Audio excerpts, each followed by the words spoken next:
Everyone, welcome back to our channel CMA study simplified. आज हम start कर रहे हैं CMA final paper 13 SEBI law and regulations revision series part 1। इस video में हम सेबी ICDR रेगुलेशंस के most important concepts, numbers, limits and exam oriented points cover करेंगे इन अ वेरी सिंपल वे।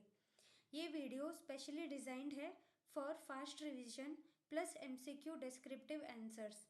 अगर आप CMA फाइनल स्टूडेंट हो तो video को एंड तक देखिए, लाइक करिए, शेयर करिए एंड चैनल को सब्सक्राइब करिए। Let's start. सबसे पहले देखते हैं एलिजिबिलिटी ऑफ द इशूअर, मतलब कौन कंपनी पब्लिक इशू ला सकती है, एलिजिबिलिटी क्या है। So key points for quick revision. First है debarred entities, issuer, promoters, directors, selling share holders. अगर सेबी ने कैपिटल मार्केट से बायर किया हुआ है तो पब्लिक इशू अलाउड नहीं होगा। सिंपल है, अगर बार्ड पर्सन है so no IPO। Point number 2, stock exchange approval.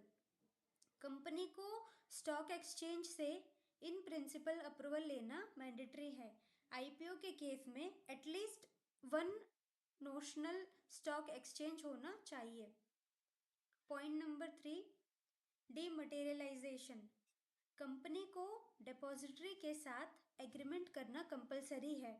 Securities demat form में इशू होनी चाहिए और एल्स वो अलाउड नहीं होगा। Next point, partly paid shares. कोई भी पार्टली पेड शेयर्स आउटस्टैंडिंग नहीं होने चाहिए। ये तो फुल्ली पेड करो या फिर फॉरफिट करो, ऐसे आधा अधूरा नहीं होगा, टोटल इशू करना जरूरी है। Next point, finance arrangements. 75% का रूल है। प्रोजेक्ट के total 75% minimum finance already arranged होना चाहिए। इशू प्रोसीड्स और इंटरनल अक्रूवल्स को छोड़कर, इंटरनल से जो भी आपको फंड के रियलाइजेशन आएंगे उसको हटा के पब्लिक से मिनिमम 75% का फाइनेंस होना चाहिए। Next, promoters holding in demat. Promoters के शेयर्स डीमैट फॉर्म में होने चाहिए before filing offer documents. Okay. Next point है general corporate purpose limit. CGP के लिए उसे होने वाला फंड 25% से ज़्यादा नहीं हो सकता है। मतलब कि कॉर्पोरेट एक्सपेंस जो भी इस फंड से करेंगे वो 25% से ज़्यादा नहीं होना चाहिए। Next, wilful defaulter. Issuer, promoter, director अगर विलफुल डिफॉल्टर है तो पब्लिक इशू अलाउड नहीं है। इशू पीरियड मिनिमम 3 डेज तक आपका ऑफर ओपन रहना चाहिए और मैक्स टू मैक्स 10 डेज तक हो सकता है। 10 डेज से अगर बढ़ा तो फिर वो रिफ्यूज़ हो जाएगा, रद्द हो जाएगा। Next, minimum subscription. At least 90% of issue size subscribe होना चाहिए, वरना 15 डेज के अंदर अंदर रिफंड करना पड़ेगा। 90% मिनिमम है। सो आपको एग्ज़ाम के पॉइंट ऑफ व्यू से छोटे छोटे कीवर्ड्स याद रख सकते हो। Debarred entities, stock exchange approval होना चाहिए, डीमटेरियलाइजेशन के साथ agreement, partly paid shares not allowed, financial agreements कम से कम 75% तक का फाइनेंस होना चाहिए, promoters holding general corporate purpose में 25% से ज़्यादा का वो यूज़ नहीं कर सकते हैं, विलफुल डिफ़ॉल्टर नहीं होना चाहिए, issue period offer minimum 3 days तक एंड मैक्सिमम 10 डेज तक ओपन होना चाहिए एंड मिनिमम सब्सक्रिप्शन एटलीस्ट 90% होना चाहिए। ये कीवर्ड्स है फॉर एग्ज़ाम के लिए। नेक्स्ट टॉपिक है कंडीशंस फॉर IPO। अब देखते हैं IPO के फाइनेंशियल कंडीशंस क्या क्या है। तो फाइनेंशियल्स एंड एलिजिबिलिटी रिक्वायरमेंट्स है net tangible assets at least 3 crore in each of last 3 years, monetary assets less than equal to 50% होना चाहिए। Probability average pre tax operating profit जो है 15 करोड़ या उसके इक्वलेंट होना चाहिए आउट ऑफ 5 ईयर्स के, मतलब लास्ट 5 ईयर्स में से किसी 3 ईयर का greater than equal to 15 crore के उतना प्रॉफिट होना चाहिए। Net worth greater than equal to 1 crore in each of last 3 years. Last 3 years के नेट वर्थ ग्रेटर देन और इक्वल टू 1 करोड़ होना चाहिए कंटिन्यूस। एंड नेम चेंज, अगर कंपनी ने लास्ट 1 ईयर में नेम चेंज किया है तो 50% रेवेन्यू न्यू एक्टिविटी से होना चाहिए। नेक्स्ट है alternate route if above not met, IPO allowed via book building. अगर ये सारे केसेस में आप फॉल नहीं किए तो इसका एक अल्टरनेट रूट है, उस प्रोसेस को बोलते हैं बुक बिल्डिंग। बुक बिल्डिंग में at least 75% of net offer allotted by QIB qualified institutional buyers, जो कि सेबी के द्वारा लिस्टेड है। And then full refund if not achieved, अगर वो अचीव नहीं होता है 75% का टारगेट तो वो रिफंड हो जाएगा। एंड अदर की conditions, convertible debt IPO allowed without prior equity listing if no default in principal interest for 6 month। 6 month तक अगर कोई डिफॉल्ट नहीं है तो वो एलिजिबल है। मिनिमम 1000 प्रोस्पेक्टिव अलॉटेड रिक्वायर्ड, कम से कम 1000 प्रोस्पेक्टिव इशू करना जरूरी है। No outstanding convertible security options at the time of IPO, IPO के टाइम में कोई भी आउटस्टैंडिंग कन्वर्टेबल सिक्योरिटीज नहीं होना चाहिए।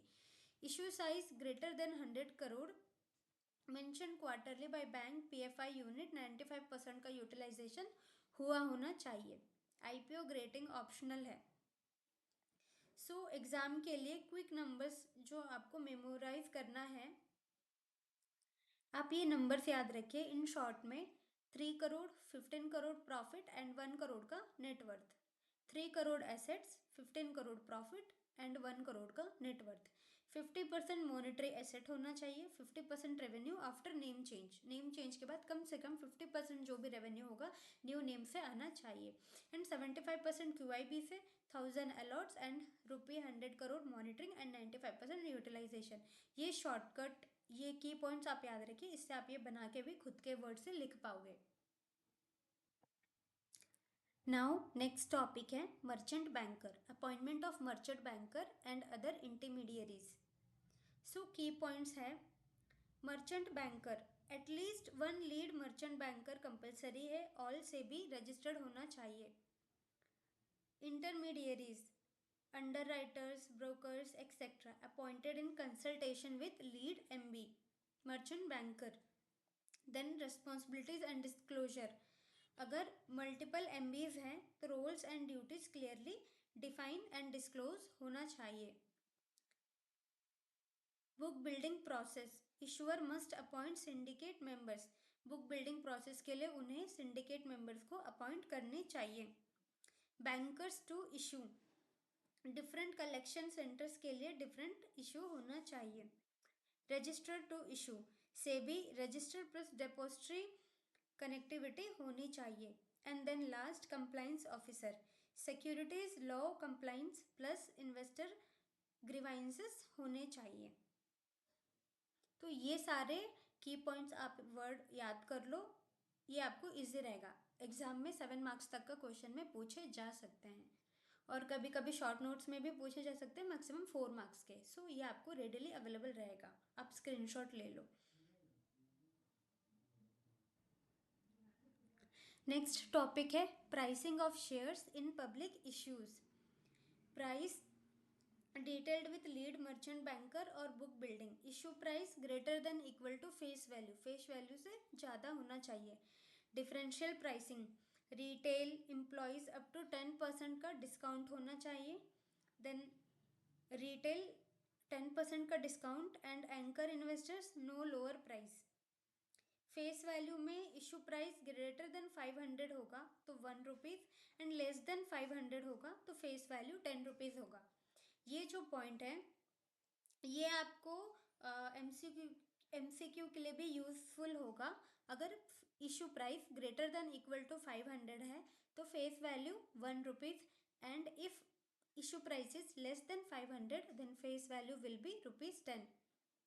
And then promoter contribution, in IPO minimum 20% of post issue capital must be contributed by promoters। जो भी IPO में आप इशू करने वाले हो उसमें मिनिमम 20% का जो फंड है वो प्रमोटर्स के द्वारा होना चाहिए। Lock in periods for promoter security, minimum promoters contribution locked in for 3 years। 3 years तक उनका जो भी फंड इन्वेस्ट करते हैं वो लॉक इन में रहेगा। ऐसे नहीं कि आज प्रमोटर्स ने इन्वेस्ट किया और कल ही उन्होंने विड्रॉ कर लिया अपने हिस्से का वैल्यू। सो उनका जो फंड है, इन्वेस्टमेंट है, 3 years के लिए लॉक्ड रहेगा। Balance for promoters contribution locked in for 1 year। 20% से ज़्यादा का अगर वो इन्वेस्ट करते हैं तो वो 1 साल तक लॉक इन पीरियड में रहेगा। सो ये लॉक इन पीरियड, मिनिमम ये और फेस वैल्यू का जो है ये आपको एमसीक्यू के लिए यूजफुल होगा। Now the final topics for today's class is book building process. अभी नॉर्मल केसेस में कैसा होगा, बुक बिल्डिंग क्या होता है? Book building is equal to process to access demand and price for securities before issue. जो भी इशू के द्वारा फंड कलेक्ट करते हैं उसका ही एक प्रोसेस बुक बिल्डिंग प्रोसेस है, जो इस के थ्रू पब्लिक से फंड कलेक्ट करते हैं। नॉर्मल केसेस में रिटेल इंडिविजुअल इन्वेस्टर्स का ग्रेटर देन इक्वल टू 35% तक वो इन्वेस्ट कर सकते हैं। जो नॉन इंस्टीट्यूशनल इन्वेस्टर्स होते हैं वो ग्रेटर देन इक्वल टू 15% तक इन्वेस्ट कर सकते हैं। एंड जो 50% का रेशियो है, क्वालिफाइड इंस्टीट्यूशनल बायर्स जो सेबी के द्वारा अप्रूव्ड है वो उनके ये में इन्वेस्ट कर सकते हैं। 5% out of these 5% value mutual fund के लिए रिजर्व रखना पड़ता है। देन नेक्स्ट है allocation in book building.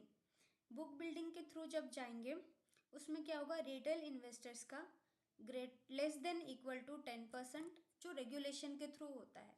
Non institutional investors less than equal to 15% and QIB के through greater than equal to 75%।